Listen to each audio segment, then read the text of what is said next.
Back to the ML Sports Platter, brought to you by CH Insurance and Stanley Law Offices. Together, they'll work to get you the maximum reward. And I do want to tell people that this show is also sponsored by St. Bonaventure University's online Master of Arts in Journalism. You can go to sbujournalism.com today and find out how you can graduate with journalism degrees in under 2 years. How about that? sbujournalism.com.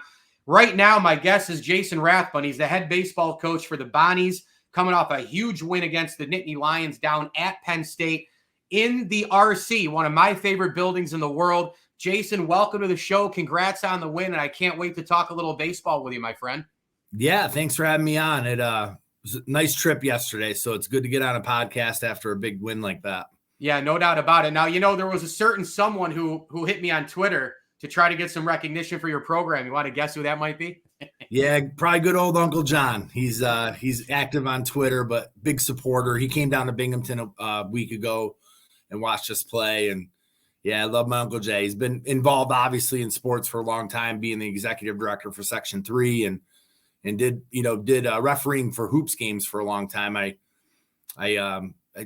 mentioned it 'cause his mother, my grandmother, passed away this past weekend, and I said to him, I'll miss Graham kind of always looking on TV for Uncle Jay, whether it was refereeing games or for Section 3 stuff. She was always like glued to the TV to see if she could catch him. So yeah, he's a good man. Yeah, I send my condolences to your family. That's a hard thing to deal with. I've been dealing with it myself for over the past year plus or so, losing my mom. So I get it. It's an empty feeling for sure. So the Penn State win, huge, and obviously up to this point, you've played a slew of games, right? And we're almost done with the month of March. It's hard to believe.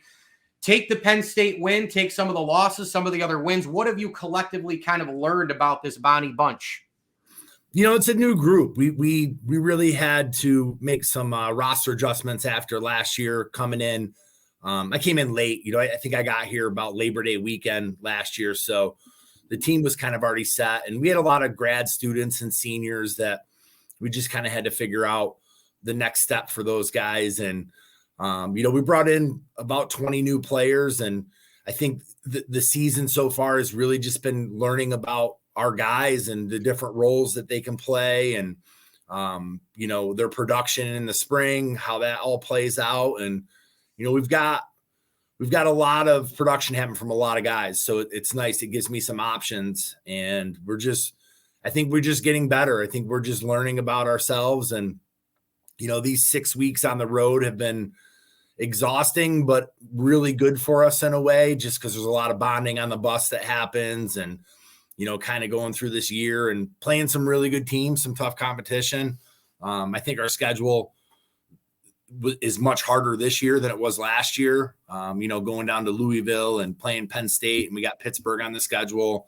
The Citadel, who we opened up with, is having a great year. So it's been a tough schedule, but really proud of our 8-11 record, to grab a win at Louisville on a Friday night and then to, go down to Penn State and beat those guys yesterday. I think it says a lot about the program and the direction that we're headed. So, in the 50s and 60s in the major leagues, beat guys would go on the long train rides, right? Because this was way before, teams would fly in the huge millions that are in the game today, as you know. And the beat guys would hang with the managers and players. They were buddies, right? Like they're drinking with Mickey Mantle and playing card games and all this stuff.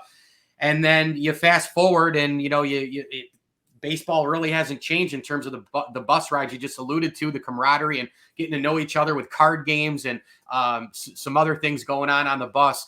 And you really do form some of those relationships. Not that the media is with you, probably, thank God for you guys. But, on the bus, give me some of that. I mean, is it like the old, Red Barber pinochle game with the media type, with the players kind of thing? Is it video games? I mean, you got your phones now, right? The players never had phones in the minor or major league levels, the collegiate level a long time ago. What's going on the bus? Is it video game related? Is it cards? Is it something else? You guys BSing about the game? Because, man, you get in at 1 a.m. after 3.5 hours on the bus from Penn State. You got to kill time, right?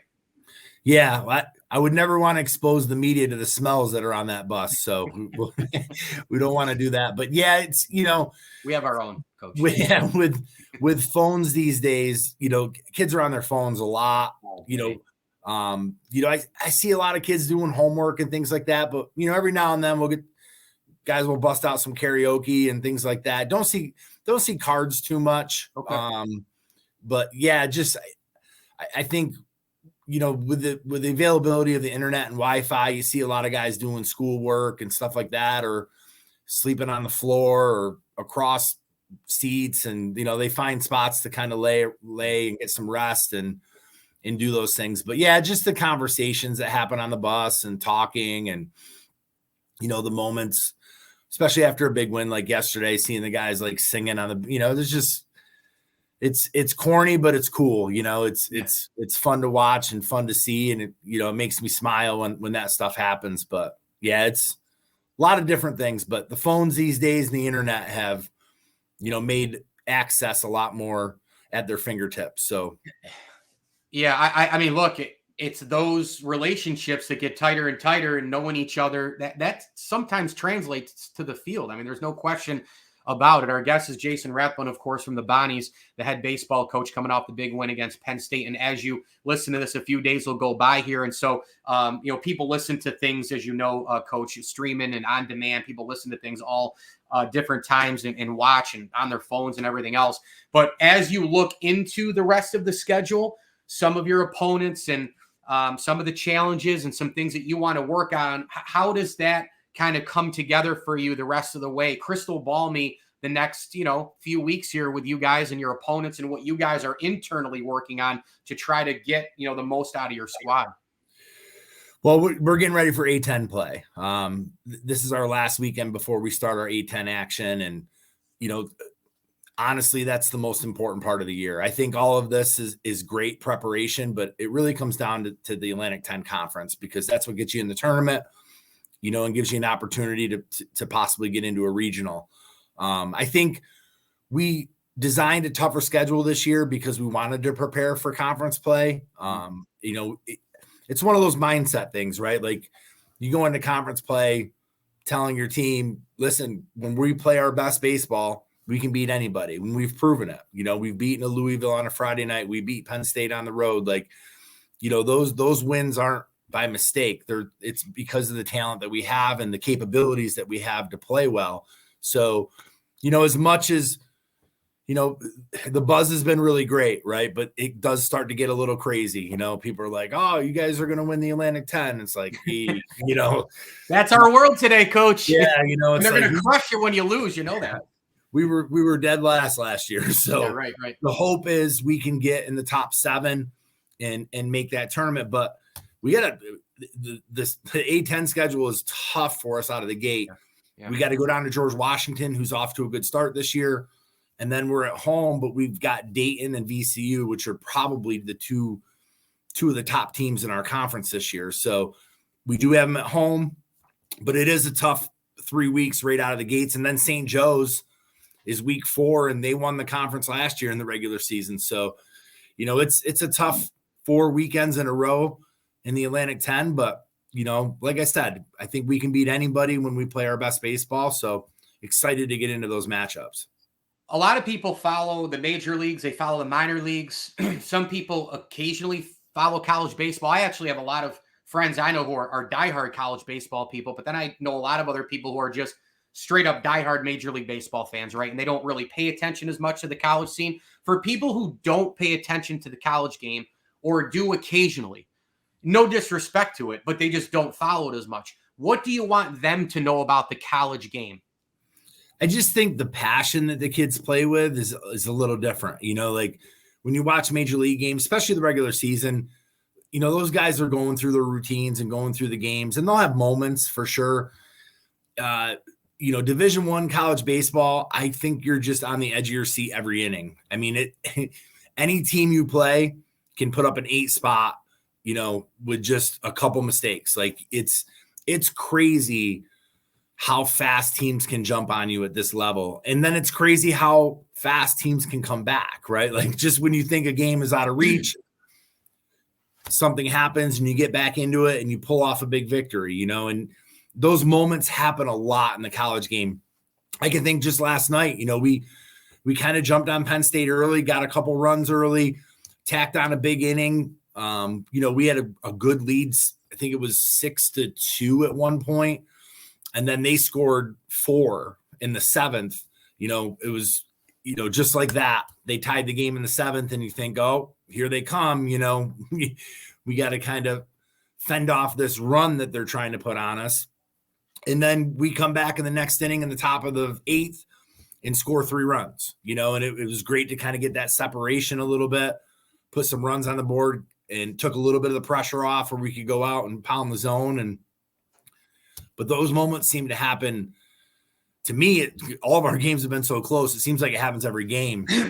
I think that's the cool part about the college game, just the passion the kids have. And, it is different. And I think the people that do dive into the game, especially at Division I level, they do become addicted to it because it's a fun product that we put on the field. Yeah, it does get addicting. There's no question about that. The head baseball coach of the Bonnies, Jason Rathbun, here on the platter, brought to you by our good friends at St. Bonaventure University's online master's in journalism. Make sure you go to sbujournalism.com to find out some options. I got a couple quick ones for you, Coach, and I'll let you run. I know it's been a late night and an early morning and all the rest, and I want to let you get back to the RC, at the very least, just walking around the building and loving it like I used to as a student.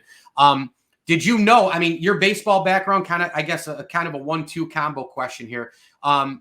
Give my listeners and viewers your baseball background. And as you came to Bona, did you know about the history of the baseball program? Did you know about John McGraw and Hugh Jennings and all the special things that happened years ago, the baseball tradition? You got guys from Bonaventure and Cooperstown, for crying out loud. Did you know about all that? I didn't know the deep history. I had known the recent history. I knew Larry Sudbrook. I had sent players here from Herkimer when I was a junior college coach, so I was familiar with the university. Yeah, my baseball career started when I was a little kid, just playing catch with my dad and, getting into Little League and, playing throughout high school. I played for a legendary high school coach in Ted Schaaf in Little Falls and, really loved the game. My path took me to the service after high school. So, I got the Army BDUs in the back here. So thank you, by the way. I did a 3-year commitment in the Army down in Fort Stewart, Georgia. Okay. I spent 6 months in Kuwait and thought about my life a little bit and what I wanted to do. And I had pitched in a summer league down in Georgia and gotten some interest from some schools and ended up going to Florida, playing some Division I junior college. Didn't work out in the fall down there, and actually transferred home to Herkimer Junior College and played there for 2 years. And then moved on to South Carolina and played at Erskine College for Kevin Nichols, who, is a Division I coach now as well, and got the job at Herkimer right out of Erskine. So went to Herkimer, started to build that program. And, when I went there, it was a 5-year plan. I wanted to move up and take that next challenge. And all of a sudden you're there for 18 years, and you develop a family, a wife, a house, community.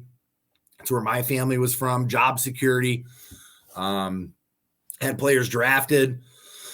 And then in 2022, we won the national championship, which was something that nobody ever thought could be done there in baseball.